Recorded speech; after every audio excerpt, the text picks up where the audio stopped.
할렐루야. 우리 수예배 함께 하신 성도님들을 환영하고 축복합니다. 오늘 특별히 눈이 좀 많이 와서 또 빙판길로 위험해서 이렇게 영상 예배로, 녹화 예배로 먼저 드립니다.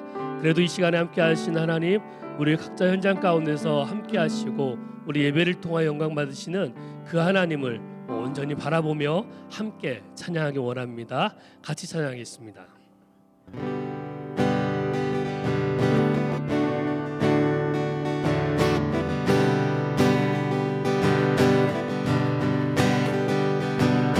주님 약속하신 말씀이 예서 영원토록 주를 찬송하리라.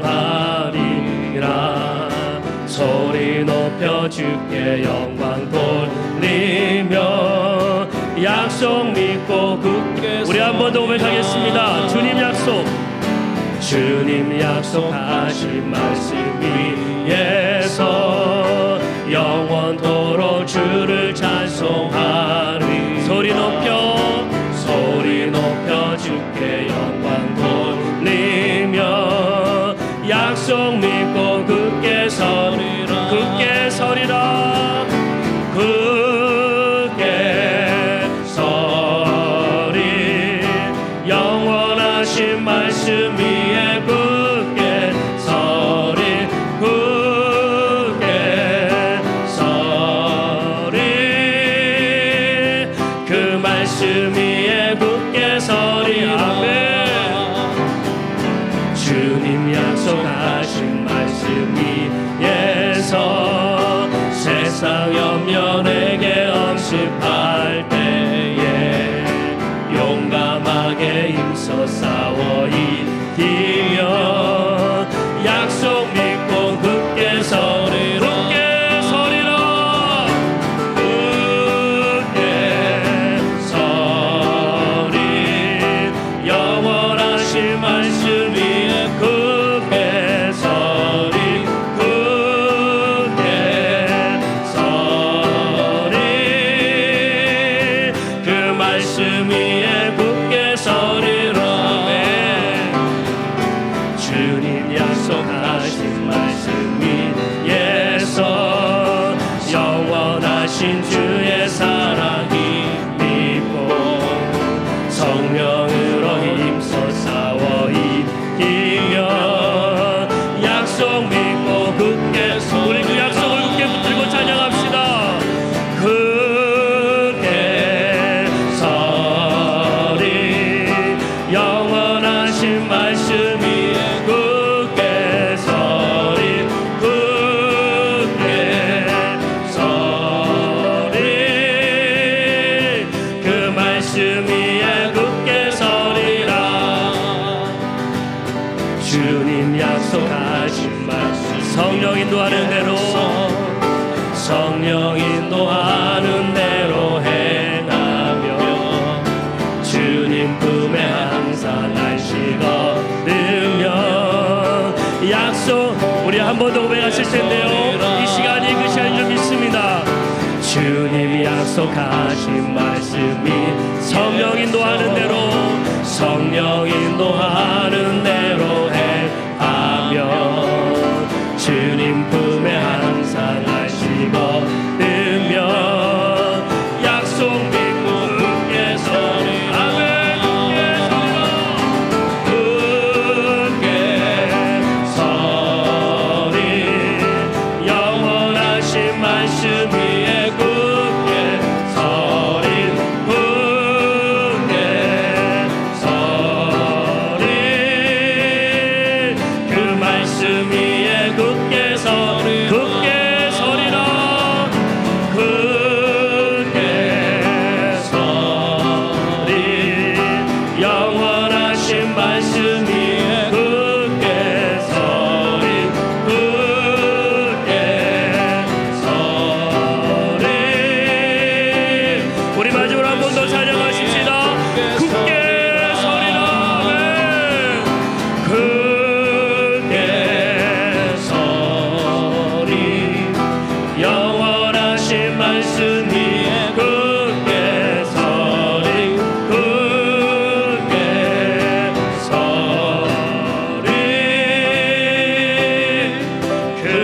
말씀 위에 굳게 서리. 아멘.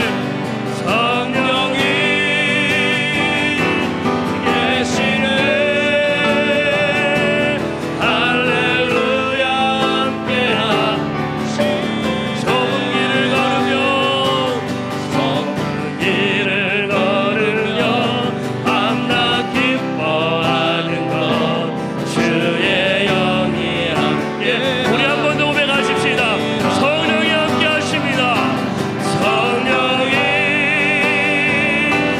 계시네.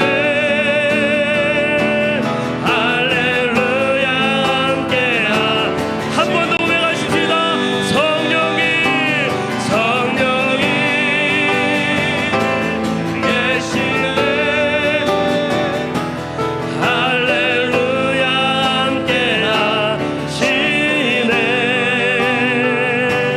좁은 길을 걸으며 밤낮 기뻐하는 것 주의 영이 함께함이라.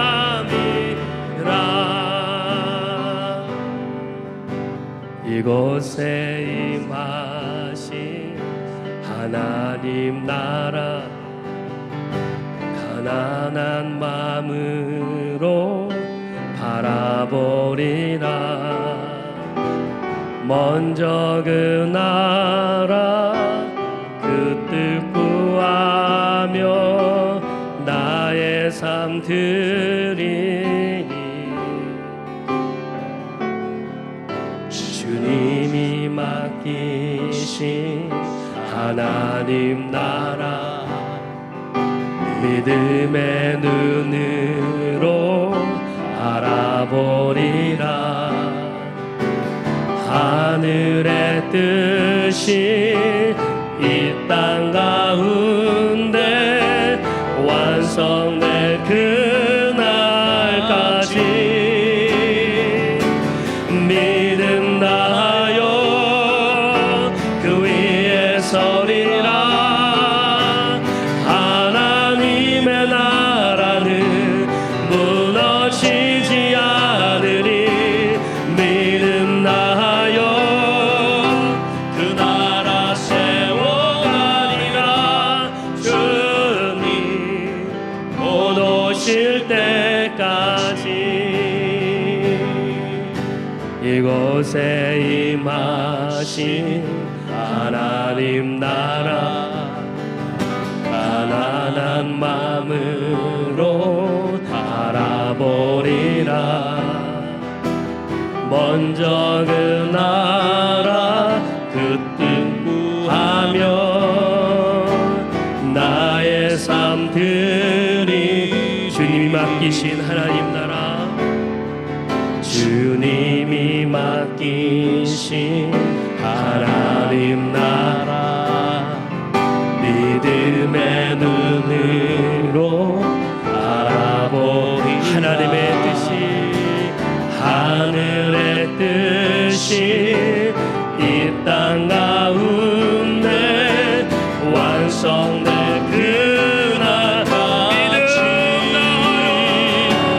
믿음 다하여 그 위에 서리라. 하나님의 나라는 무너지지 않으리. 믿음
합시다.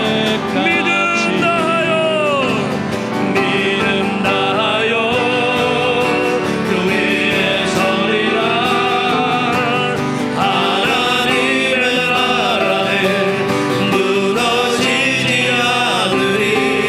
믿음 다하여 그 나라 세워가리라. 주님 곧 오실 때까지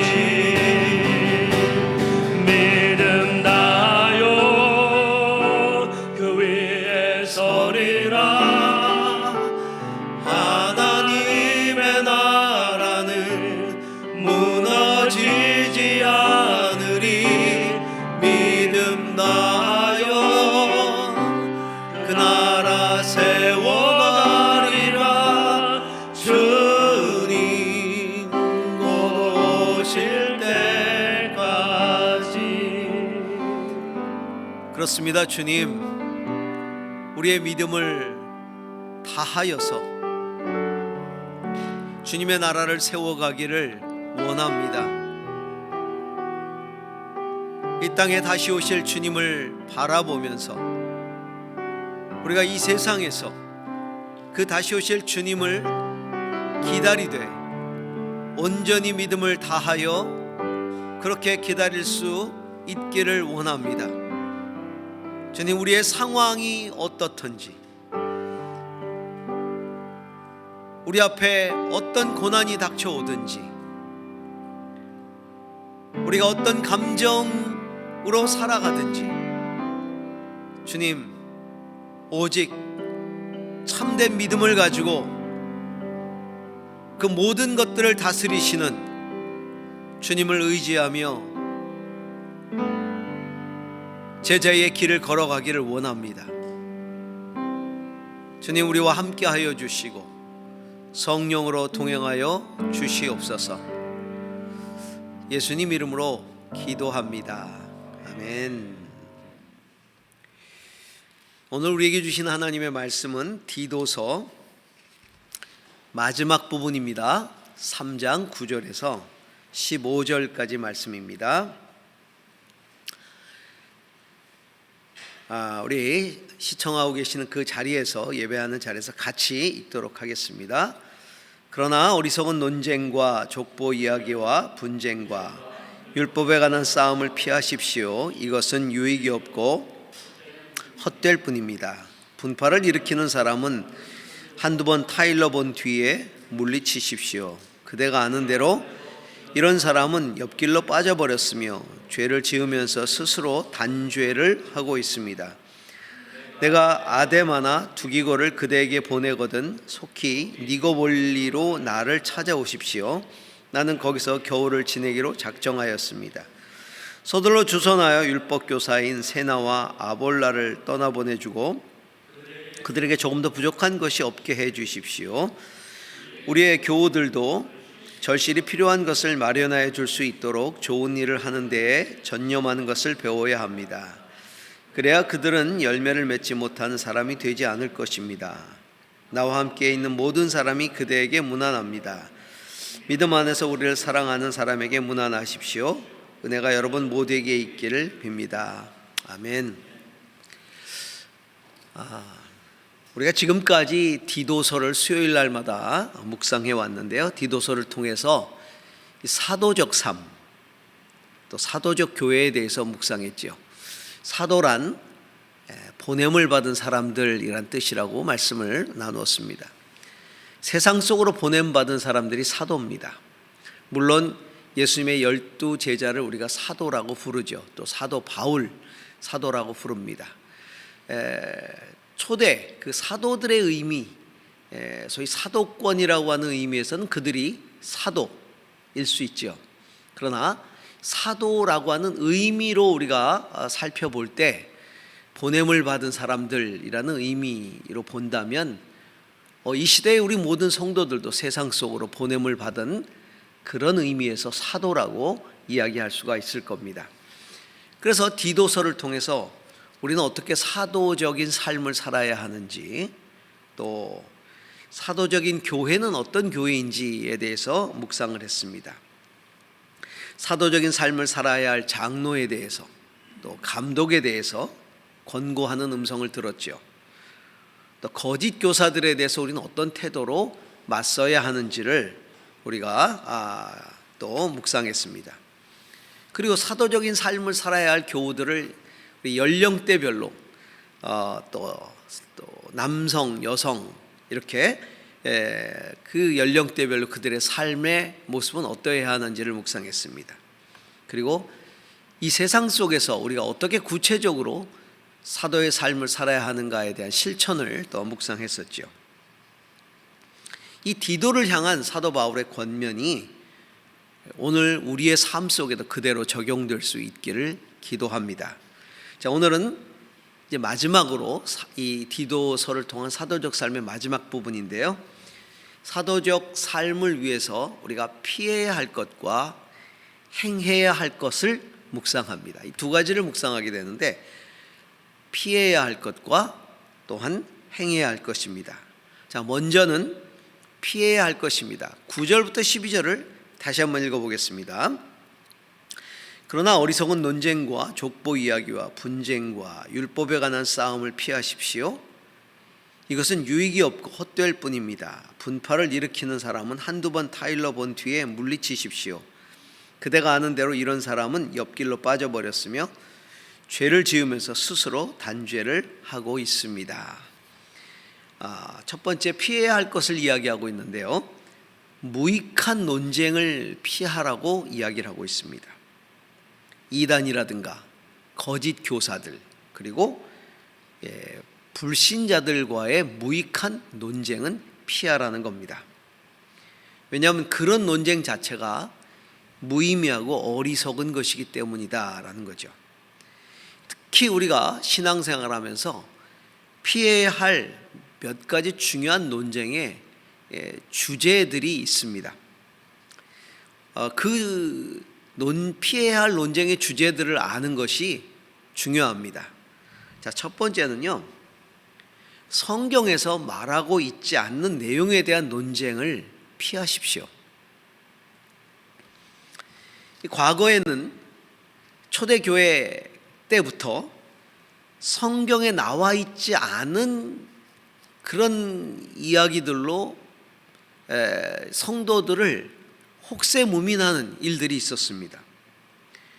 경전적으로 가치가 없는 것들을 마치 경전인 것처럼 사도들이 기록한 것처럼 혹은 예수님이 말한 것처럼 거짓으로 꾸며서 미혹하는 사례들이 있었죠. 거짓 경전인 위경과 같은 것이고 또 우리 개신교에서는 받아들이지 않는 외경도 그렇게 우리가 경전적 가치가 없는 것들로 우리가 이야기하고 있는데요. 그런 무의미한 문헌들에 근거한 그것에 근거해서 어떤 책을 낸다든가 그것에 근거해서 영화를 만든다든가 요즘 시대에는 그런 것들을 가지고 이제 논쟁을 하려고 하는 시도들을 많이 하죠. 마치 매우 중요한 것들인 것처럼 그리고 그것들이 사실인데 숨겨져 있는 것들처럼 그렇게 착각하게 만듭니다. 예를 들면 다빈치 코드와 같은 책들이 나와서 한동안 혼돈을 일으켰던 때가 있었고요. 또 그게 영화로도 만들어졌었죠. 이런 것들은 소위 이단, 그 당시에 소위 영주주의와 같은 이단들 또 사이비 종파들이 자기들의 논리를 정당화하기 위해서 만든 거짓 문서들이었습니다. 그리고 이미 진리로서의 가치를 인정받지 못한 그런 책들이겠죠. 우리가 소위 거룩한 책이다 혹은 사도들이 기록한 책이다 라고 하는 수많은 책들을 다 모은다면 아마 어마어마한 그런 분량이 될 겁니다. 그러나 교회는 그 모든 것들을 분별했습니다. 그래서 경전적 가치가 있는 것들만 우리가 성경에 기록을 해서 우리가 정경이라고 이렇게 불렀죠. 그리고 그것들만 하나님 말씀으로 우리가 받아들이고 있는데요. 그런 진리로서의 가치를 잃어버린 것들 가지고 논쟁을 할 이유는 전혀 없다는 것입니다. 그러니까 성경에서 말하고 있지 않은 내용들을 가지고 우리가 논쟁해서는 안 된다. 어리석은 것들이다라는 거죠. 근데 왜 세상은 그런 것들에 열광할까요? 그것은 예수님의 유일성, 그리고 예수님이 하나님 되심, 유일한 구주라고 하는 사실을 거부하려고 하기 때문입니다. 받아들이려고 하지 않기 때문이죠. 예수님의 권위를 떨어뜨리는 그런 책들을 가지고 열광을 하고 또 우리 기독교를 대적하는 것이죠. 이단들은 어때요? 이단들 역시도 그들과 함께 그들의 생각들에 동조해서 논쟁을 하려 들죠. 왜일까요? 이단들은 예수 그리스도의 유일한 구주 되심을 결코 인정하지 않습니다. 예수 그리스도는 불완전한 구원을 이루셨다. 그래서 그 불완전한 구원을 완성하기 위해서는 지금 현재 이단의 교주가 반드시 필요하고, 그리고 그 교주들의 가르침이 불완전한 구원을 완전하게 하는 것이다 라고 말하기 위해서죠. 그렇기 때문에 성경에 없는 내용을 가지고 논쟁하는 것 참 어리석은 일입니다. 두 번째로 우리가 논쟁을 피해야 할 것은 해석이 다양한 가능성을 가지고 있는 주제들을 가지고 논쟁할 이유가 없다는 겁니다. 여러 가지로 해석이 가능한데도 한 가지만을 주장함으로써 의미 없는 논쟁을 하지 말라는 겁니다. 우리의 소위 신학이라고 하는 것, 그리고 그것에 근거한 교리라고 하는 것들은 여러 가지 다양한 해석이 가능한 것들을 가지고 논리적으로 전개해 놓은 것들이죠. 자, 교단들이 왜 많이 생겨났을까요? 그것은 성경을 해석하는 다양성 때문에 그렇습니다. 그 다양한 성경의 해석들을 우리가 좀 더 폭넓게 받아들일 수 있었다면 굳이 분파가 생기진 않았을 겁니다. 그러나 그 해석의 가능성들을 열어놓지 못하고 자기 생각만 옳다라고 주장할 때 다른 것들을 틀린 것으로 이야기하게 되는 것이죠. 그래서 같이 할 수 없게 된 것입니다. 자, 예를 들면요, 성령에 관한 이야기들, 성령의 세례라든가 혹은 하나님의 예정과 관계된 이야기들, 또 종말과 관계된 이야기들, 이런 것들은 기독교 역사상 다양한 신학적인 견해들이 있어 왔어요.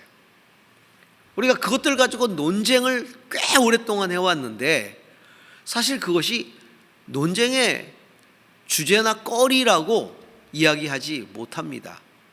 왜냐하면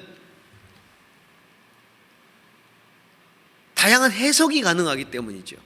자, 예수님 같았으면, 사도 바울 같았으면 우리 교회가 그렇게 논쟁하면서 싸워왔던 주제들을 가지고 과연 싸우셨을까? 우리는 그런 생각을 해봅니다. 그러지 않으셨을 것 같아요. 여러분, 성령의 세례라고 말하거나 성령의 충만이라고 말한다면 그것이 무슨 의미가 있겠습니까? 세례라고 말하거나 충만이라고 말하면 그 이야기를 한 대로 성령이 임해야 될까요? 그렇지 않습니다. 우리가 성령의 세례라고 이야기를 하든 성령의 충만이라고 말하든 성령은 임하게 되어 있습니다. 놀라운 능력은 우리에게 다가오게 돼 있죠. 우리가 받아들이기만 한다면. 그런데 그거 가지고 오랫동안 싸워온 것이죠. 천년 왕국이 언제 임할 것인가? 그걸 우리가 꼭 무엇이 옳은가를 결정해야만 천년 왕국이 임할까요? 우리가 어떤 전천년설을 택하든 후천년설을 택하든 천년 왕국은 임하게 되어 있습니다. 이건 논쟁할 이야기가 아니라 다양한 해석의 가능성을 열어두면 되는 것이죠. 또 우리가 피해야 할 것이 또 있습니다. 그것은 예수 그리스도를 통한 구원의 사실입니다. 그리스도의 십자가와 부활, 또한 믿음을 통한 구원이라고 하는 이 주제는 논쟁할 수 없는, 논쟁이 필요 없는 그런 진리입니다. 수많은 이단들이 이 문제를 가지고 미혹하지요. 구원을 위해서는 다른 복음이 필요하다고 말합니다. 그래서 사도 바울도 다른 복음을 이야기하는 자는 저주를 받을지로다 라고 얘기했죠. 그러면 올바른 복음이 무엇이었습니까? 십자가와 부활, 그리고 믿음으로 말미암아 구원을 얻는 진리였죠. 복음 외에 다른 것이 필요하다라고 이단들, 사이비들 이렇게 미혹합니다. 그래서 자기의 교리를 따라야 된다라고 이야기하고 자기 교주를 섬겨야 된다고 이야기하는 것이죠. 그래서 사람들을 미혹할 때 이단들은, 사이비들은 성경을 모르는 사람보다 성경을 조금이라도 아는 사람에게 다가가는 겁니다. 그런 기존 성도들을 미혹해 가는 것이죠. 논쟁을 통해서 미혹해 가는 것입니다. 그래서 사도 요한은 이런 얘기를 했죠. 자, 요한 2서 1장 10절에서 11절을 보겠습니다. 자, 누가 여러분을 찾아가서 이 가르침을 전하지 않으면 그 사람을 집에 들이지도 말고 인사도 하지 마십시오.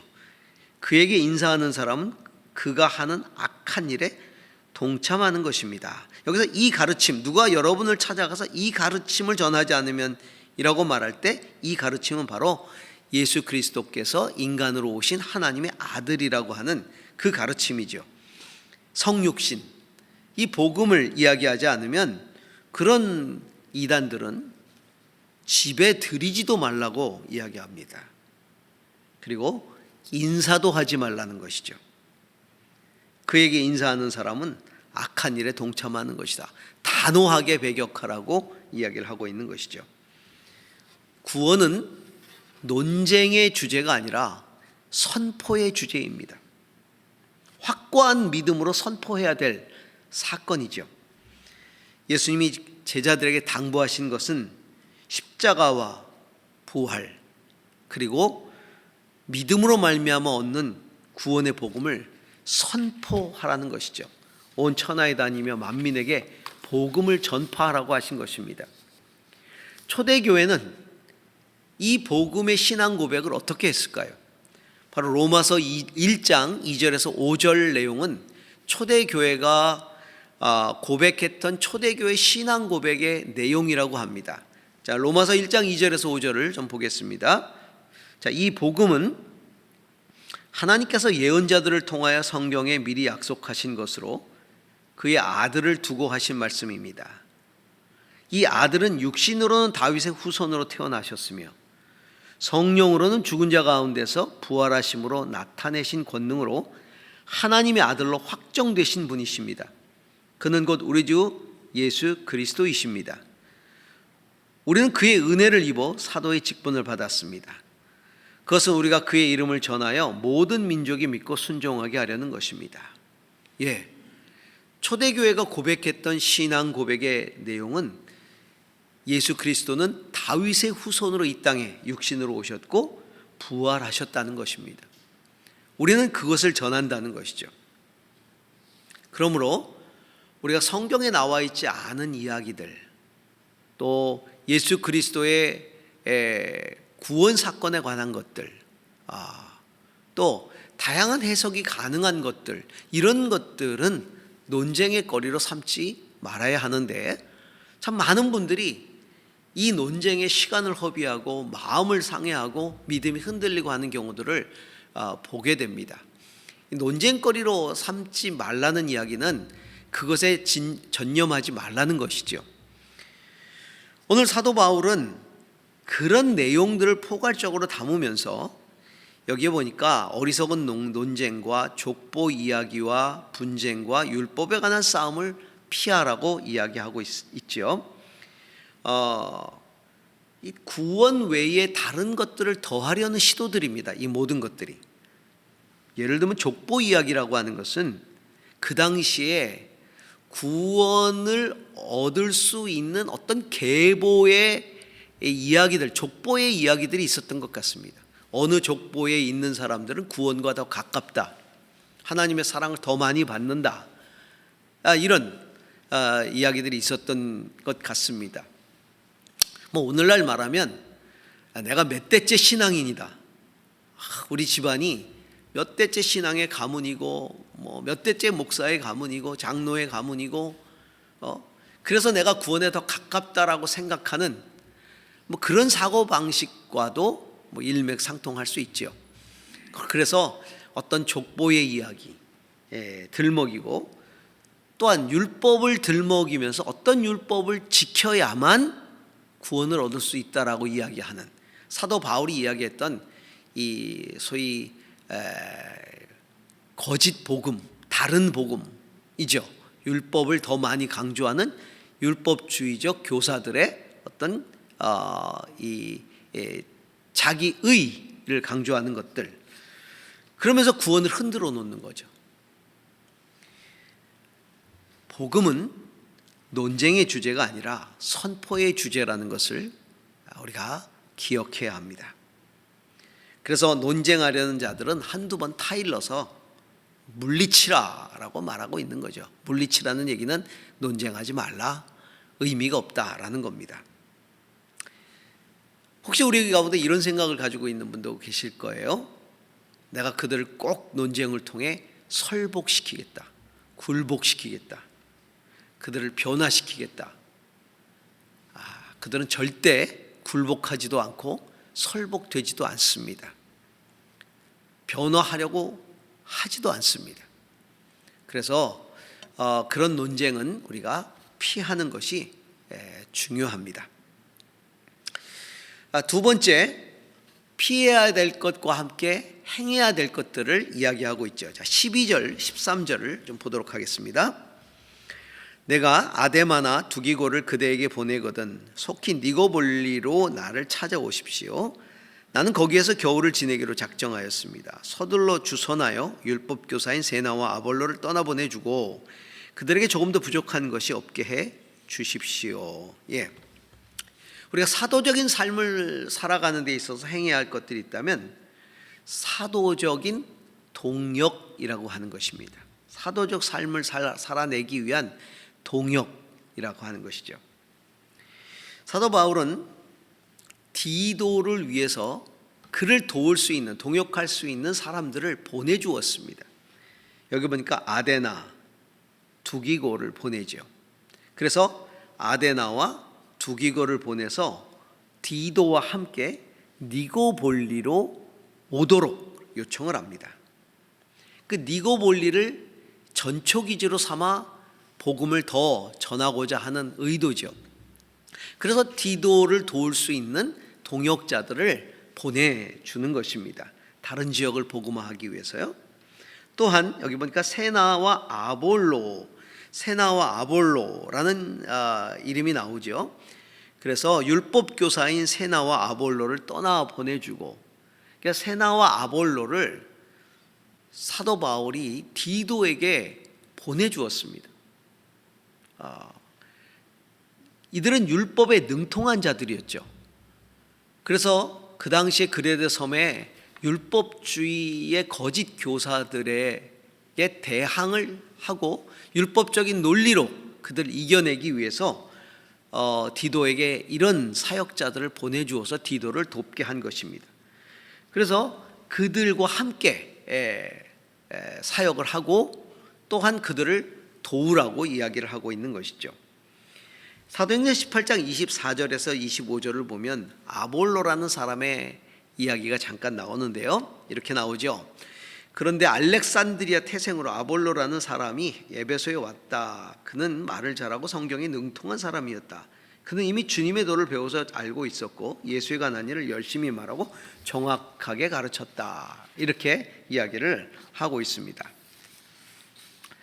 자, 이렇게 진리를 변증하도록 사도 바울이 디도를 배려하고 보냈던 사람들, 이게 동역자들이죠. 이 사도적인 사역이라고 하는 것은요, 세상 속에서 서로 동역하면서 이 세상을 변화시키는 사역입니다. 연약한 교회를 섬겨주고, 그러니까 좀 강건한 교회는 연약한 교회를 섬기고, 또 믿음이 강한 사역자들은 믿음이 연약한 사역자들을 도와주고, 그렇게 해서 세상 속에서 함께 하나님 나라를 확장하는 사명을 잘 감당하도록 서로 동역하는 것입니다. 우리 모두가 다 보면 각자의 은사가 있고 각자의 장점들이 있습니다. 그것들을 가지고 서로 동역을 하는 것이죠. 함께 그렇게 사역을 하는 겁니다.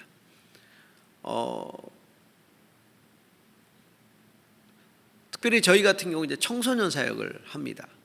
그러니까 청소년 사역을 하면서 우리가 가지고 있는 비전과 그리고 우리의 사명은 그 청소년이 약한 교회들, 그리고 청소년들의 믿음이 약한 교회들을 도와주는 겁니다.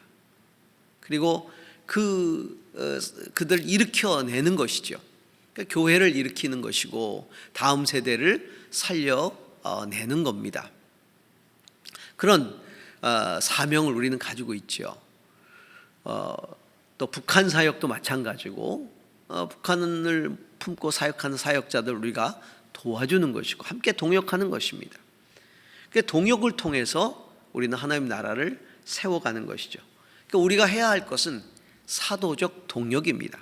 왜 사도적이라고 말합니까?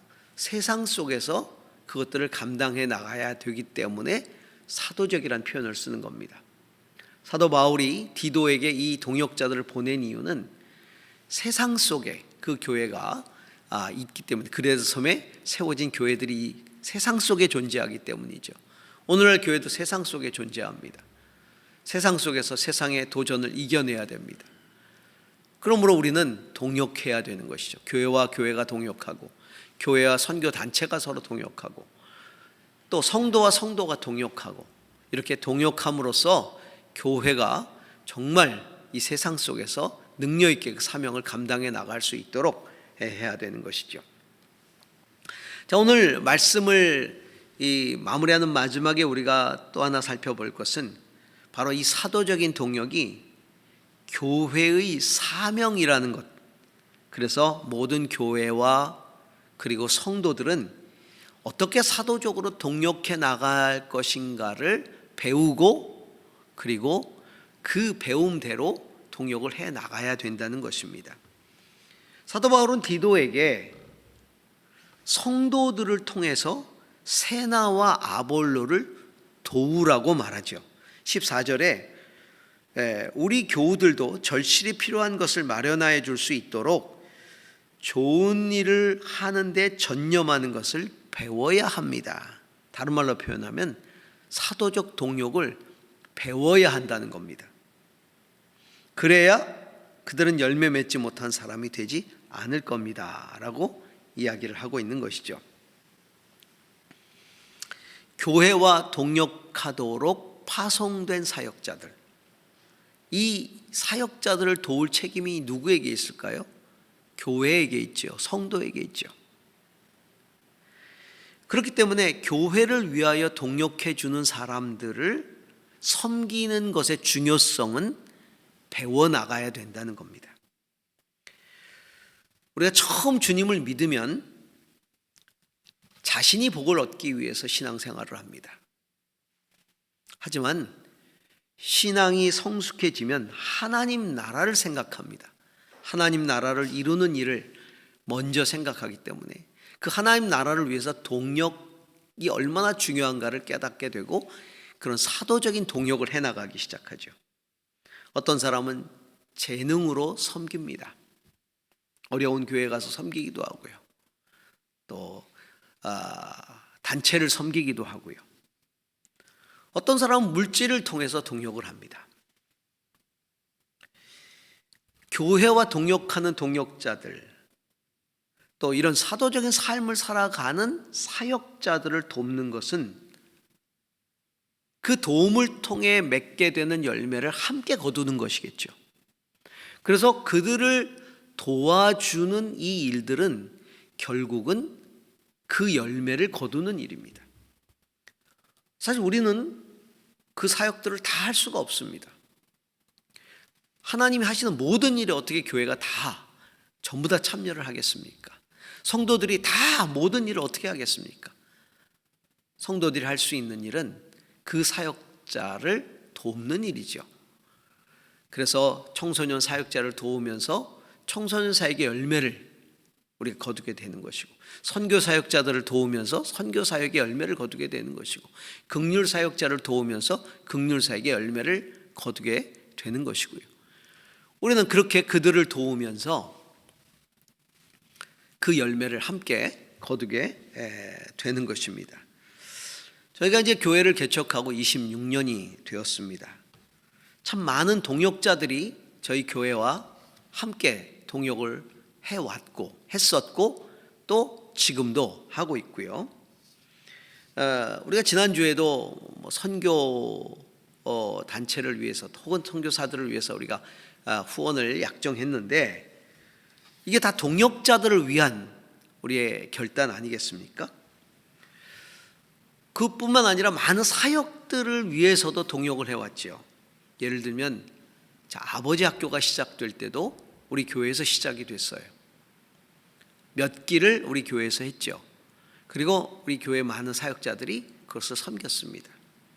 그래서 많은 열매를 거두었고, 이렇게 아버지 학교가 또 제주 지부, 서귀포 지부 이렇게 나눠서 지금까지 많은 그런 아버지 학교를 열어왔고, 그리고 믿지 않는 사람들을 위한 아버지 학교도 개설해 왔고요. 뿐만 아니라 어머니 학교도 그렇게 시작했죠, 교회에서. 그 다음에 수많은 문화사역도 그렇게 교회가 헌신을 해서 사역자들을 도왔습니다. 각종 세미나들을 참 많이 열었고요. 또 청소년들 사역들을 굉장히 많이 했지요. 그 청소년 사역을 통해서 많은 청소년들을 구원했습니다.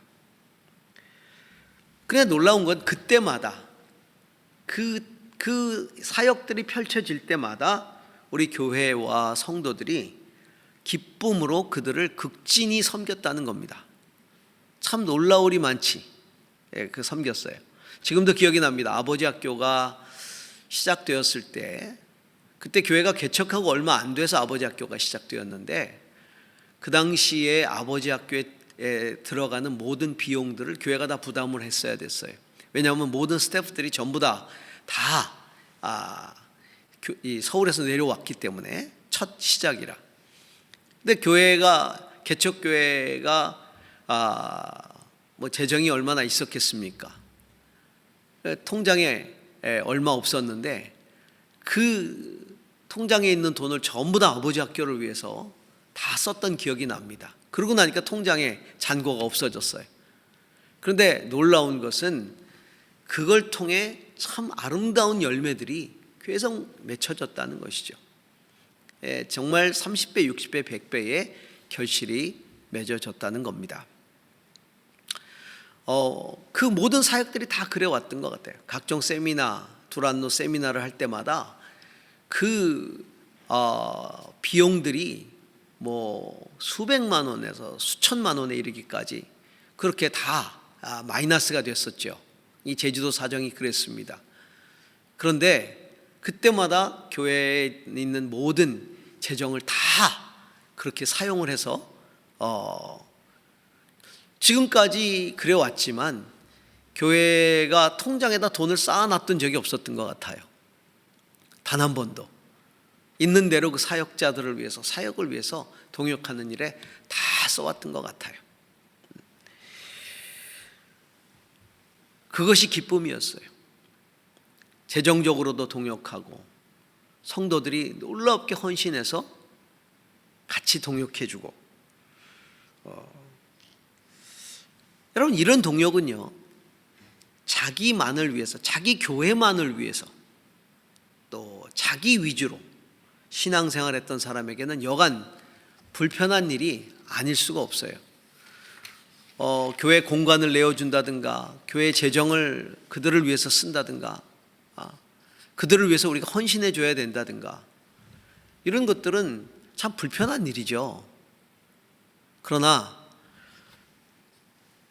그것을 통해서 얼마나 많은 열매를 거두었고 그것이 얼마나 소중한 일인가를 아는 분들은 그들 마음속에 정말 하나님 나라를 놀랍게 경험을 했습니다.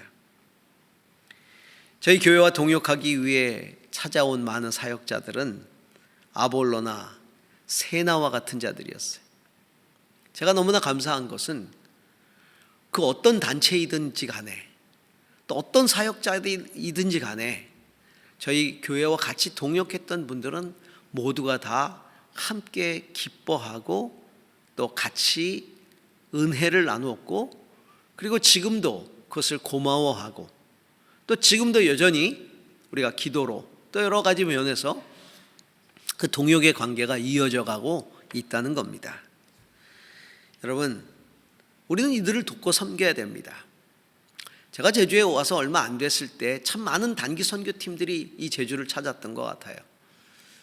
지금은 많이 좀 줄었습니다만 단기 선교팀들이, 그 당시만 해도 제주가 우리나라에서 가장 복음화율이 낮은 지역이었고 참 복음이 낙후된 지역이라고 하는 인식이 우리나라 전체 교회에 팽배했기 때문에 많은 교회들이 다 제주도로 선교 팀들을 보냈고 많은 팀들이 들어왔어요.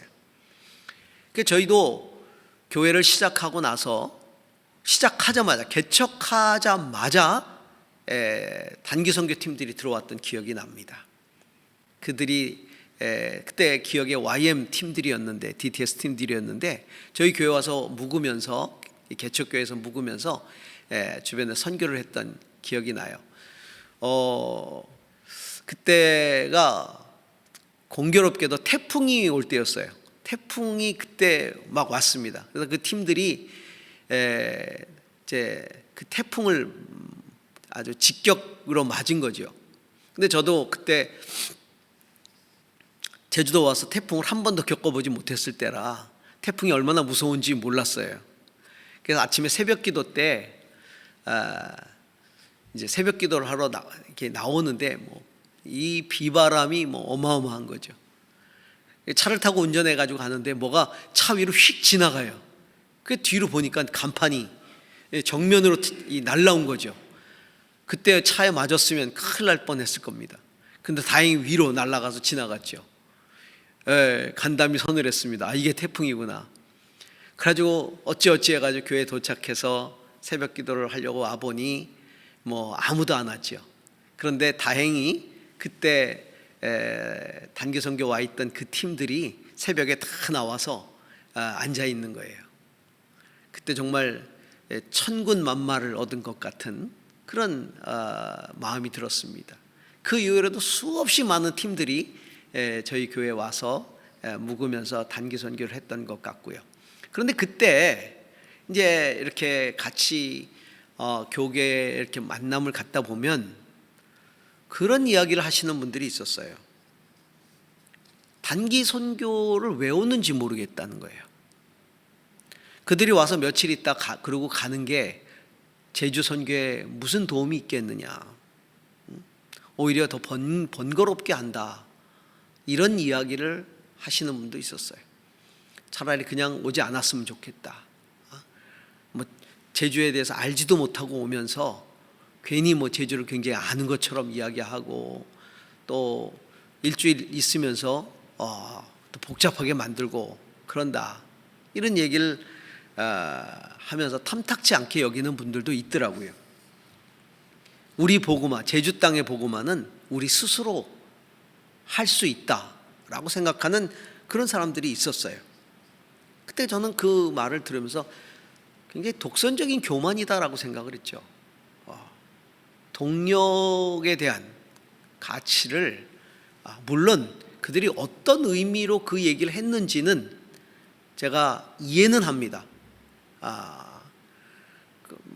깊이 알지 못하면서 와서 섣불리 이 제주를 아는 것처럼 하고 또 제주 선교를 다 해낸 것처럼 하고 그리고 돌아가고 하는 그런 얕은 어떤 시도들은 무슨 의미가 있겠는가라고 하는 그런 생각으로 이야기했을 수도 있죠.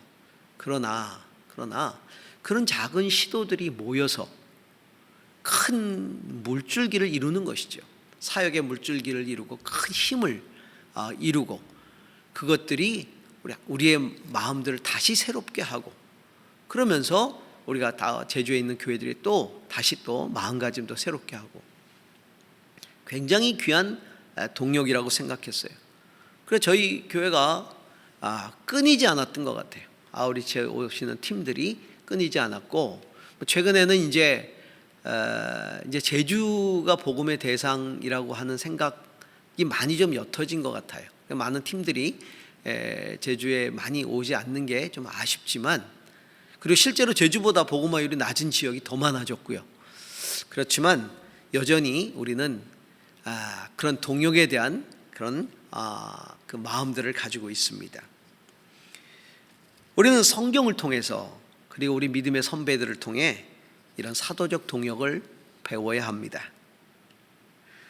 우리 교회 모두가 그리고 우리 성도 각 개개인이 이 사도적인 동역을 배워서 실행하는 교회 성도가 될 수 있기를 바랍니다.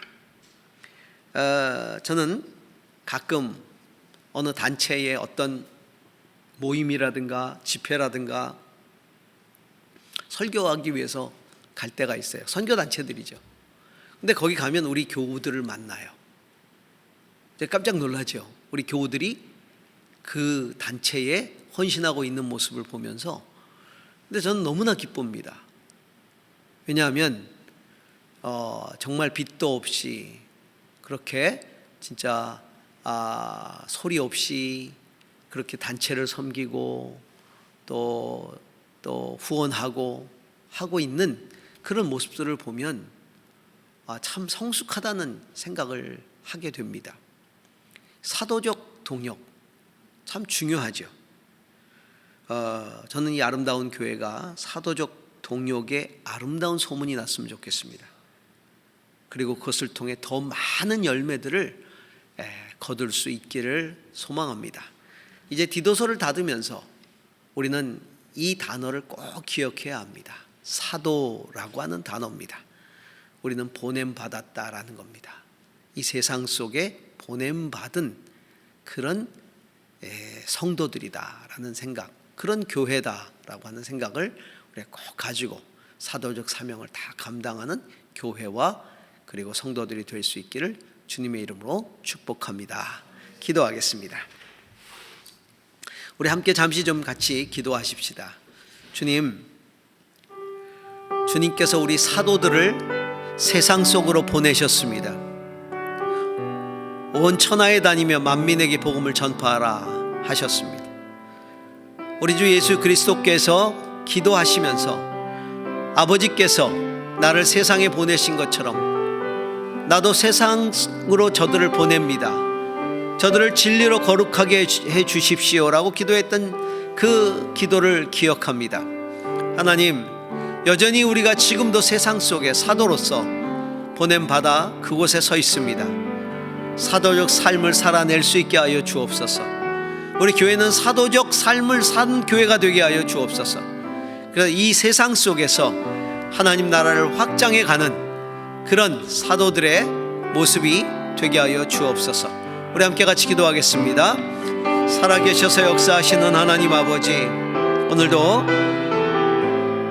우리에게 디도서를 통해서 사도적 교회 사도적 삶에 대해서 깨우쳐 주셔서 감사합니다. 아버지 하나님, 어찌하든지 우리가 사도적 삶을 살아낼 수 있게 하여 주옵소서. 주님이 우리를 세상 속으로 보내셨사오니 보냄받은 자로서 정말 진리를 붙들고 진리로 세상을 변화시킬 수 있는 거룩한 사도들이 될 수 있도록 인도해 주시옵소서. 특별히 하나님, 오늘 말씀대로 어리석은 논쟁들은 피하고 하나님 거룩한 동역을 이루어냄으로써 우리 함께 다 같이 그렇게 이 땅 가운데 주의 나라를 확장시켜 가는 그런 교회 성도 되게 하여 주시옵소서. 할렐루야. 하나님 아버지, 디도서를 통해서 예수님이 제자들을 세상으로 보낸다 말씀하셨던 그 사도적 사명에 대해 다시 한번 깨우치게 해주셔서 감사합니다. 우리 아름다운 교회가 그리고 성도 모두가 이렇게 이 세상 속에서 사도적 삶을 살아냄으로써 또 함께 이 삶을 위해서 동역해 감으로써 이 땅 가운데 하나님 나라를 확장시켜 가는 그런 그리스도의 제자가 되게 하여 주시옵소서. 우리 구주 예수 그리스도의 이름으로 기도합니다. 이제는 우리 주 예수 그리스도의 은혜와 하나님 아버지의 사랑과 성령의 교통하심이 사도적인 삶을 살아가기 원하는 사랑하는 우리 아름다운 교회 모든 성도들 머리 위에 이제부터 영원까지 함께 계실지어다. 아멘.